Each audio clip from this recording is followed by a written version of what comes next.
Unto alas 9 na, arita may kilas tunduga mga isgutanan karong buntaga mga kagalaan Straight to the sa point. impeachment case nga gipasaka batok ni Vice President Sara Duterte.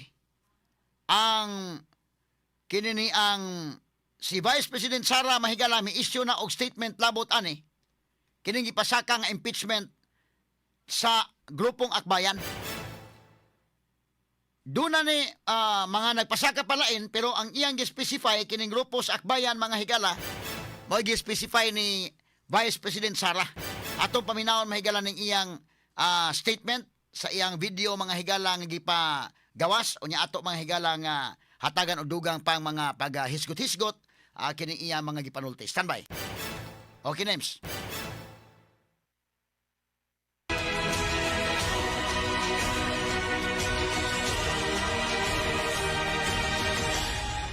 Assalamualaikum warahmatullahi wabarakatuh. Madayaw, ug maayong adlaw kaninyong tanan. Magandang araw sa inyo lahat. Ang impeachment complaint na inendorso ng Akbayan ay isang papel na walang kalakip na kahit anong ebidensyang magpapatunay sa mga paratang na isinasaad dito. Hindi na ito bago. Matatandaan na ang impeachment laban sa akin ay naging sagot nila sa aking pag-alis sa gabinete. Isang hakbang na isinagawa dahil hindi na maipaliwanag ng Pangulo ang patuloy na pagkalugmok ng bayan sa kahirapan dulot ng kanyang kapabayaan at bisyo. Noong 19th Congress, binuksan pa nila ang isang Investigation in Aid of Legislation. Hindi upang lumikha ng batas, kundi upang magsagawa ng isang malinaw na fishing expedition para sa planadong impeachment laban sa akin. Paulit-ulit nilang ibinandera ang isyung Mary Grace Piatos bilang umano'y bahid ng katiwalian. Kahit na sa kabila ng lahat ng investigasyon ay wala silang naipakitang kahit isang direktang paglabag sa paggamit ng confidential funds. Sumunod na dito ang bentahan ng mga pirma para sa impeachment at ang mga tinaguriang for later release projects na ipinangako umano sa ilang miyembro ng Kamara upang itulang ang impeachment laban sa akin. Mga pangyayaring mismong inamin na ng ilang mambabatas sa kanilang mga naging pahayag. Mga kababayan, walang kredibilidad ang Akbayan upang mag-endorso o magsumite ng impeachment complaint. Ilang ulit ng hayagang ipinahayag ng kanilang pinuno ang kanyang intensyong tumakbo sa pagkapangulo. Isang malinaw na indikasyon ng pampulitikang motibo sa likod ng kanilang mga hakbang. Huwag nating kalimutan ang makasaysayang talumpati noong Agosto 2024 ni Risa Ontiveros, kung saan malinaw niyang inilahad ang tunay na motibo ng Akbayan bilang isang grupo. At habang ang anak niya ay may kapangyarihan pa, hindi magiging madali ang ating laban. While VP Sara is in power, the threat of a full-blown Duterte comeback is still a very real and present danger. For one, they are supported by one major superpower, China. Kaya malinaw na lahat ng ito ay isang uri ng harassment at pang-aabuso sa proseso ng impeachment ng grupong Akbayan. Hindi malinaw kung ano ang ipinaglalaban nila para sa kaayusan ng bayan, pero napakalinaw ng kanilang pamumulitika at pagpapahirap sa usaping diplomasya ng ating bansa. Sa huli, ang tunay na laban ay hindi lamang laban ng iisang tao o iisang grupo. Ito ay laban para sa katotohanan at sa dangal ng ating bansa. Naway magsilbi itong paalala sa ating lahat na ang kapangyarihan ng impeachment ay hindi dapat ginagawang sandata ng politika, kundi isang banal na proseso para sa hustisya at pananagutan. Sapagkat kapag nanaig ang abuso, ang tunay na talunan ay ang sambayanang Pilipino. Syukran. Okay. Okay, mao ni mahigala ang pamahayag ni Vice President Sara Duterte makailan labot ining impeachment. Ato ning hisgutan mahigala tagsa-tagsa punto por punto human lamang sa pipila ka mga pahinumdom. Kung mo to nag-investigate in aid of legislation kunuhay, pero ang target ato impeachment mahigala Sara. Straight to the point. Mao gyud main target. Pero karon sa man niron og mo squabble ang mga tao, mo na kung ingon tanawonon gyud ni og kadabang ang katawhang Pilipinhon kining ilang plano pagpa-impeach si Sara supported by the people ba ni? Mo ni tan-awon ron. So ang ato mga representative sa ilang pagpirma unya, ila gyud tan-awon og unsa gyud pulso sa katawhan. Otherwise sila pod mooy daot unya sa maabot nga eleksyon. Straight to the point. Ay kadtong sa una pinaspasay naman to nga murag duol na ba? Kay naa man mahigalang Quadcom karon wa man namingaw man Quadcom. Nawa naman tong Quadcom kay kadtong Quad Committee mga higala nang pildi man to sila. Si Bini Abante naman ni nahabilin, pero si Bini Abante na pildi ni. Nidaog lang ni by way of technicality kunuhay. Straight to the point. So, kadto si Dan Fernandez. Apil to mga higala nga. Human naman to in term ni Dan Fernandez ay nidagan tog lain nga posisyon pildi. Si Robert Ace Barbers, upat nito sila kabok. Si kininang Dan Fernandez, si Robert Barbers, si Romeo Acopday, no? Og ingon man mahigala si kinini ang Bini Abante. So, sila mo inagda atong sa Quad Committee. Ang uban mga members anto mga kagilaan. Mga members mahigala sa House Quad Committee. So kadto sugno na to murag init na ba? Padung na to init mahigala, padung na to impeachment. Ang problema na bugnaw naman ron kayo naman ang Quadcom. Unsa man ni Ramon dakong pangutana mahigala og willing pa bang mamirma ang mga congressmen aning panahon na ron? Straight to the point. Kay kung kabantay mo sa mga impeachment cases nga nangagi, kada bang init ba? Panahon may galang irap, kinumdo mo, gimisigahan man to, kay ang doon nag impeachment trial nga nahitabo, ang kang irap o kang corona. Morman, mga impeachment cases nga, niabot gyud mahigalas punto nga, niabot gyud dito sa Senate Impeachment Court. Ang uban, ito Mercedes Gutierrez, wa naman tumabot kay pagtanaw mahigala nga, namirma na mga congressmen, impeach na siya sa lower house, wa makabot og conviction kay ni-resign man siya. Bawas atong sa kumilik indikin, ni-resign sab. No, wa na niya paabuta ba? Kining kang Sara, ikatulo ni kung moabot manggaling anak nga punto, kay niabot na mo to. Diingo mo Supreme Court, dili mao. Technicality mahigala, basura mahigala Supreme Court. Kay dunay abuse mahigala nga gihimo ang House of Representatives. Straight to the point. So back to square one. Ang pangutana ini karon sa square one, kung willing pa bang mamirma ang mga congressmen. Kay kung magkahinumdom ta mga higala katong panahon ni Irap, katong mga nakasubay may higala kadto si Teofisto Gingguna maotoy nag-deliver sa speech atol gyapon to sa investigation sa Congress.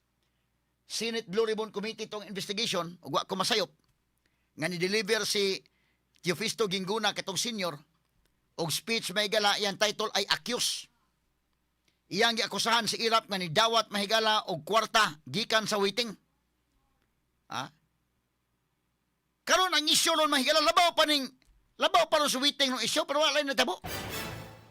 So kadto mga kagilaan do na to investigation diha sa Congress, particularly sa Senate, unya kadtong mao investigation niabot sa punto nga pasakaan og kaso si Irap mahigala nga impeachment.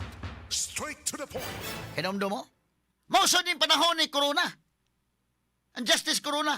Investigation niya po na. Dili mga higalas Congress nga nadugay investigation. Tuloy-tuloy ka na mag-init na ba? Na abot sa punto nga doon ang impeachment. Straight to the point. Kining kang Sara mahigala kay nabaraw man.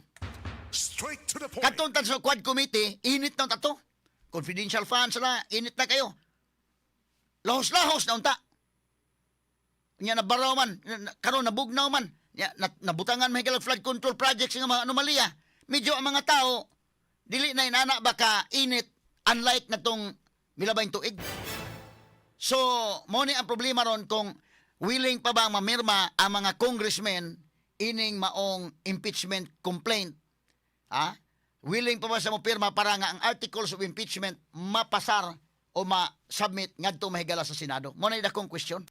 Straight to the point. Kay kini mga congressmen karon magtan-aw man sad sila mahigala sa umaabot unya ang eleksyon. Ha? Kay ilang ipindaon si Sara, siguro agyo ninyo nga mapindaon. Kay og dili, dako ang problema sa congressman ron day.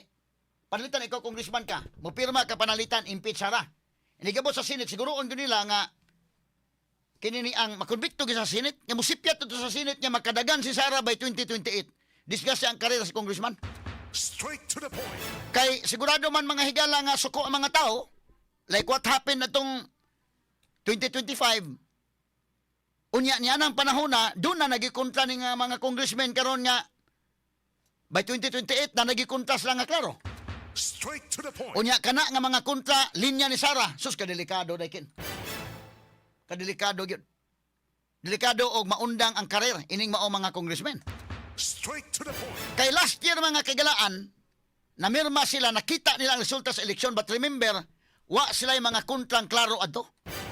In fact, dunay mga unopposed adto nga mga congressmen unopposed kay kana magong midterm election dili kayo ganahan ang mga tao, ang mga kandidato managan anak nga mobangga kay incumbent. Ha? Oh, dili kay ganahan. Kadto bitaw si Romeo Acop unopposed man to. But karon ang lima ka ang members may higala sa Quad Committee, ha? Quadcom. Kining upat mga higala ka mga chairman sa Quadcom. Wa naman si Abante lang nahabilin progress Abante pildi po ni. By technicality lang kay katong yang kontra giba deklara man niya dili natural born Filipino citizen. So ang upat wala na diha. Si Dan Fernandez wa na. Si Robert Barbers wa na. Si Romeo Acop nitaliwan to sa laing kalibutan pero tandog lang yun. So si Binvenido Abante na lang yun habilin. Pildi pa yun. So kita sa effect at that time. So kini mga congressmen karon ang dakong question sa ilang ron ilang ipugos o pasaka ang kasong impeachment batok ni Sara. Willing bang mo pirma sila aron makakuha og 1/3 votes aron mapasar ang articles of impeachment ngadto mahigala sa Senate. Straight to the point. E abot sa Senate to ana po ang thrilling dito. Kay kini mga senators karon kini positioning man nirong nahitabo ron sa Senate. Kinahanglan og 16 ka mga senador pag-convict mahigalang Sara. Nagmusipyat ni dito. Siguroon ko lang dili mo sipyat. 15 ra man ni ka senador mahigalang tuwa sa Pikas unya sa Pikas Siam. Kanang Siam enough man maka paabsuelto ni Sara. Kay kinahanglan man og 16, 2/3 votes. O makakuha sila sa Pikas, kay hulgaon nila mga kagalaan nga maapil mo sa flood control project kung di mo konbiktong Sara, pwede na, ngailang himuon. Ang kabalakan lang ani kung panalitag mo sipyat, makadagan gani Sara mahigala og presidente kay mo sipyat ang ilang impeachment, medyo sikwati gyud. Mo ni tan-awon gyud sa mga congressmen kay o makadagan si Sara, unya kini mga congressmen nga namirma pakontrahan diha, narabay daghang mga interesado gyud. Straight to the point. Narabay daghang interesado, so medyo madelikado ang ilang karir. Unay tan-awon nun, kanang napita. Ikaduha, kung panalitan ma-impeach gyud si Sara, dili ka mobalhin ang simpatiya sa mga tao ngadto kang pulong or ngadto kang basti. Mo na ilaing tan-awon sa mahigala considering nga ang Pilipino mga emosyonal, o mahibaw sila mahigala, wa man gyud purely panawdaog naman gyud purely politika naman gyud. Wa man gyud wa man gyud ingon nga dunay evidence based nga pasaka ang impeachment kay tungod sa ebidensya tungod kay aron nga masumpo ang korupsyon di man ni mao. Kay sumpo sa korupsyon pa unahon ta ning flood control. Straight to the point. So mga tao ana dili nimo limong-limungan anang puntuha mga sukid ning paminaw. So karon mo na nga si Vicente Soto kung kabantay mo pertigid niya mga higalang dako niya kay ubos Supreme Court ngano nga gidismiss by technicality kadtong kasuha may galang impeachment. Tungod ana nga og mo back to square one, mahimo baka nga doon na pa'y take two niadto nahitabo sa February 6 nga napasar gyud ang articles of impeachment didto mahigala sa Senate. Straight to the point. Kini karong panahon na mapasar ka ang articles of impeachment aron mapasa sa Senate. Kinahanglan sila 106 ka mga pirma. Ang mga party list representatives di kabot, mga 60 ra sila. Kung panalitan tanan, granting ha, o ang tanan mo pirma mga kailangan. nan og dili mo pirma kuwang pa. So kung mapasar ang impeachment, mamirma ni mga congressmen, okay. Pero ang ilang karir sad medyo mamiligro kay ang mga tao mahigala nahibaw-an naman last nga election. Unya karon eleksyon na presidential, last election mga kagalaan, midterm election. Unya wa makapangandam tong midterm election. So panalitan na congressman sa usa ka lugar, way nakigkontra kay midterm election. Ikaduha ang filing po sa certificate of candidacy at that time, October 1 to October 8, 2024. Straight to the point. Bantay ka dakin. October pa, nag-file na. So humana ang filing, usa sila mga higala na mirma sa impeachment. Straight to the point. Affected mga kaigalaan. Kay kadto kung nauna pang pagpirma sa impeachment, nauna pa mga higala ang pagpadaan ni kanhi Presidente Rodrigo Duterte ngadto sa dahig. Unya usa pang filing, daghan interesado mo file dakin. Straight to the Daghan point. interesado. Ha?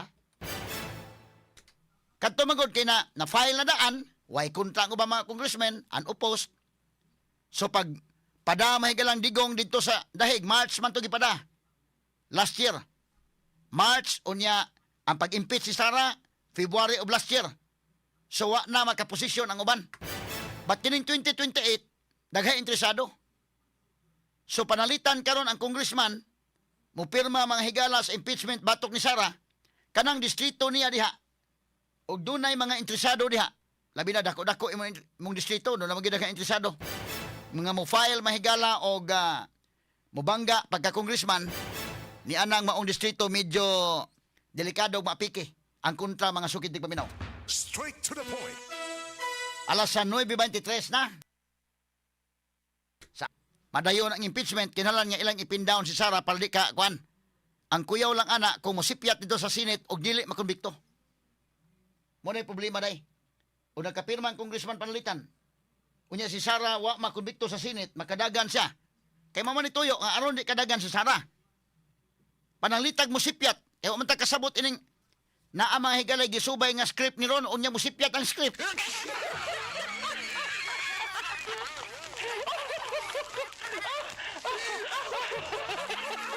Kay kini ra ba mga kaigalaan do na ra bay mga kuan yun eh. Doon na mga higalay, kabantay ka, doon na tayo iplano, mo na itong plano ha, mo na itong buhaton, mo na. Doon na magibulihis, in plano, ano, di man na ma-perfect. Mo na gingon, wa may perfect na crime yun.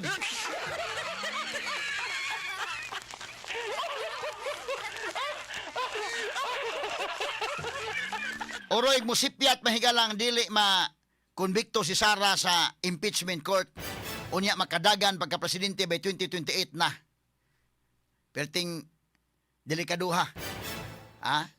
Bertin delikaduha mga higala kay sa survey ron, so far sa survey, kani tinuod niya kong isulti, why makabangga ni Sara Duterte sa surveys. Surveys after surveys. Kisa may kandidato sa administrasyon ng John Vic Remulla. Kaya niya Sara Duterte, medyo di yun. Sa survey ha. Kinsa pa, Risa Hontiveros. Leni Robredo. Medyo kis Leni hinoon og si Leni Robredo day, panalitan kong mawa si Sara, unya magbangga ay lang sila ni Kuan. Magbangga si Leni o si John Vic, medyo dunay paglaom. Pero nagod Sara diha mahigala, wa pa'y makakandidato ron nga makabangga Sara, muna nga ilang buhaton, aron nga dili makadagan Sara, ilag yung i-impeach. Ang problema lang ni kumusipyat unya, o dili ma-impeach kay pag-abot sa Senate, ang mga tao nagtanaw sad. Inigabot sa Senado mahigala 15 na kabuk mga senador karon. Wa pa ta kasabot sa sunod nga mga yugto kay do na may mga huhungihong gani nga kuditahon nila si Tito Soto. Straight to the point. In fact, ng gawas sa matungan mahigalang Loren Ligarda. Kay kini mo kung Senate President dako sa di mahigala nga faktor. Kay panalitan katong panahon sa last year si Senate President Chis Escudero mamutoy nakaamong sad nga nung wa madayong impeachment day kay man siya di lang sa tamag hearing kay kini ni ang pabuton sa nato, doon na may question sa Supreme Court. Pero karon og maabot ang articles of impeachment ngadto sa Senate, with Tito Soto as the Senate President, tuloy gani. Paspas gani, ang problema, paspasan Tito Soto, siya po'y mapaspas og mapulihan siya. Wa kita kasabot pa gyud lingin kay bula mahigala. Wa ta kasabot sa sunod nga mga yugtuan eh. Aton diwaso gisgot ha karon taon malamang.